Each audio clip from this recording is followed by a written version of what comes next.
In today's episode, we look at the B-29 Superfortress crash site. So this place is in the Peak District. The flight crashed on the 3rd of November, 1948.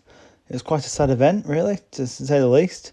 So they reckon the crash happened because of the low fog, and it's about 2,000 feet above sea level where the planes actually crash. So they reckon that may have been a cause of the crash site. But anyway, we'll take you along the Explore now, and we'll show you what the plane looks like before the crash later.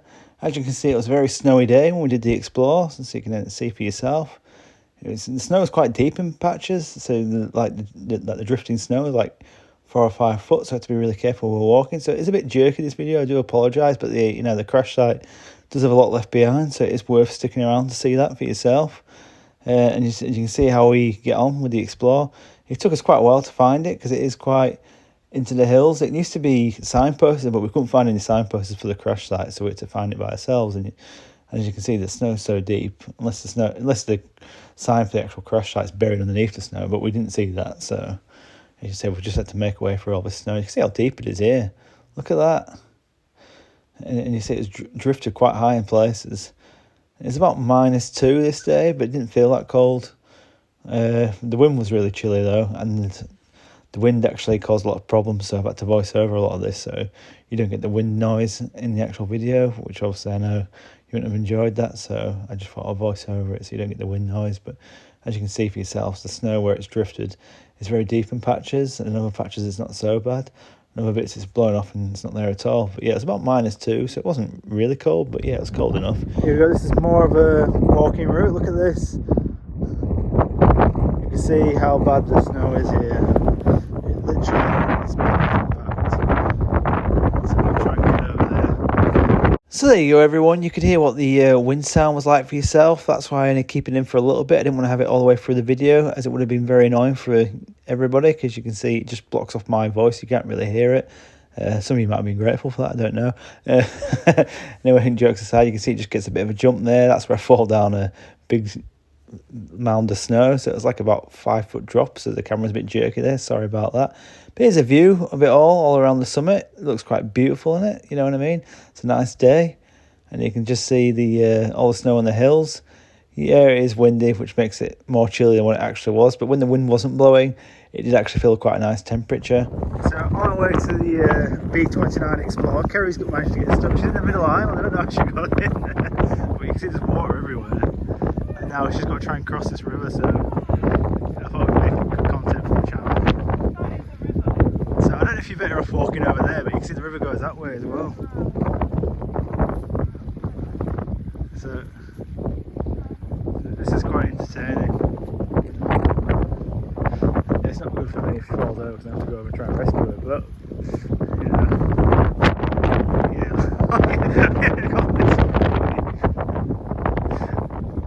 this is what we've been battling with all the way. Well, so I managed to get up here though, you see, so I'm hoping you can get over there. Then I'll walk around, then I'll meet you there and I can pull you over. Hang on, right, I'll break off and get back to you. So unfortunately, Kerry did fall in before I actually got to her, which is a bit sad, but she got out okay, and she's still here for the Explore, as you can see for yourself. And I'll just show you the view around again, so you can see what it's like. And, voicing over again, because you can hear what the wind's that noise is like. It's a bit annoying, but I just wanted to have a live clip in there so you can see what a bit of our chat was like on the actual day, just to give you a bit of a feel for what it was like when we're actually there on the Explore. Anyway, we're getting closer to the actual B-29 Superfortress site now. It has, the nickname was Overexposed for the plane. That's what the Americans had like nicknames for all the planes back then in the 1940s. So this was like a photography plane. It used to take photos of like the Soviet Union and looking for like nuclear weapons and stuff like that. So a lot of history to it. So a lot of people say the crash was in World War II, but it wasn't. It was in 1948, which is well after World War II. So if people do tell you that, it's a bit of a lie, because it actually went down in 3rd of November 1948, so it's nothing to do with World War II. But yeah, the actual plane does have a bit of history, as it was the B-29 was actually the bomber which dropped the nuclear bombs on Hiroshima in Japan. Well, both places in Japan, should I say. So that's a bit of sad history to it. So obviously it's not a nice story what people want to hear about, but yeah, there you go. I'll take you around the Explorer now, and you can see what it's like. When we get to the next bit, we'll get back to you. So, see you soon. So here we are now. We're on the final path of to the crash site. So you can see it's just above us, the actual crash bit. So where the actual plane went down, unfortunately. So what I'll do is I'll put a photo in here so you can see what the actual plane looked like before it crashed. So it just gives you like a bit of an idea of how the plane looked like and how big it was back in the day. It had 4 propeller engines, so it was quite a decent size, the plane. So I just thought I might as well show you that so you can get some sort of a reference to the size of the actual plane, because obviously when you see like bits of a broken plane on the ground, you can't really magnitude the sort of size of the plane. But yeah, it was a decent sized plane. As you say, 13 people lost their lives in the crash, which was very sad. So there is like a memorial bit and stuff up here. But as you say, yeah, it's quite peaky and boggy around the Explorer. But yeah, what I'll do now, as you say, I'll show you a picture of the plane, then take you straight to the crash site.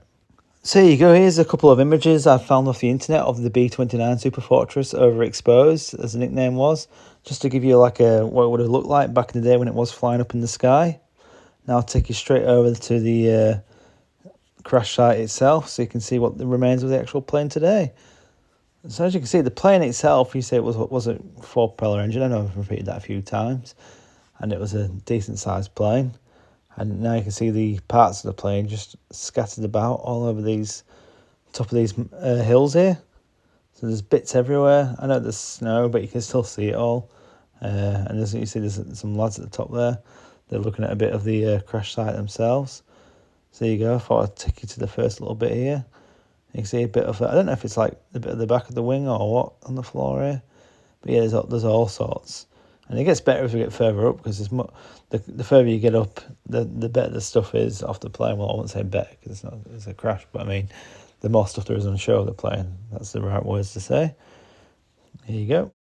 So we are now. We get you a close up of what the actual wreckage is like from the actual plane.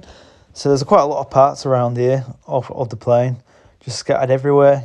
So you can't believe how far stuff spreads out when there's like a big wall crash. But I suppose we don't actually know what speed the actual plane was going at when the crash happened. But you can see there, look at the parts here. They're scattered all over the place. And I don't know all the names for the bits, like fuselage and stuff like that. So if anybody knows, they can tell me. Because that looks like a bit of a radiator over there. I mean, it looks like a bit of the bodywork over here. As you say, I'm not familiar with planes, but there's loads around here, and you can see so many people just gathered all over the place, just looking at different parts and looking at what it looks like. See, that looks like a bit off around the engine area, and there you go, another bit. I don't know where that's from. And you can see there's a memorial right in front of us. So this is what people do every November, for the 3rd of November. They just put like wreaths down, and you just remember the people which have died, all 13 of them. So I think there's like 13 crosses there, one for each person who's died. I think the reef and stuff's quite a nice touch to it, and it's quite good that it's still getting maintained and people are still going up there and remembering the people which have lost their lives tragically on the 3rd of November. And as you see, another part of the plane there. I'm not sure what that is. As you say, yeah, I'm not the best person to show you around these crash sites because I don't know what every single part is, but hopefully some of you do know what it is, and you can leave comments of like what bits are left of the plane. As you say, I don't really have a clue myself, but I'm just sharing it all with you so you can see what it looks like for yourself, because it is quite a bit of a trek, so it's not the easiest to explore to find. But yeah, I really did enjoy it. So it's something different. It's not something we do every day. So, I enjoy finding the crash site. Obviously, I know it's a sad thing which has happened, and the people which lost their lives and everything, but I did enjoy going out in the wilderness and finding it. It's a bit different to your normal explore where you know where it is, and it's easier to find. This is a lot harder to find, and you've got to put the hard work in and walk around and get yourself there. And you say, I think this might be one of the engines here I'm walking to now. I'm not completely sure though, but yeah, this looks like an engine to me. It would have had propellers attached to it, yeah, like at the front there. That would have been spinning around, but it's amazing. The stuff which was left behind, and it's lasted so long. You know what I mean? It's been there like 70 years. Crazy. I think it's been there over 70 years, and it's still stood there today, and nobody's disturbed it. And nobody's tried moving it or anything. It's quite mad. So here you go. Here's a few photos of the Explorer. So you just take good close-up details for yourself. And this is the memorial plaque which has been put there for the B-29 Superfortress plane. And here you go, more of a picture of the flowers and stuff. So you can see, yeah, it was a very nice touch to it, and the fact it's getting still maintained. And now I'll just show you around the top. So we're at the summit of the actual hill around there. So I don't know how high up it is up. I think it's about 400 or 500 meters. But anyway, this pretty much brings us to the end of the explore now. I hope you all enjoyed it today. Please remember to like, subscribe, and hit that notification bell. And we will see you in the next one. Peace out.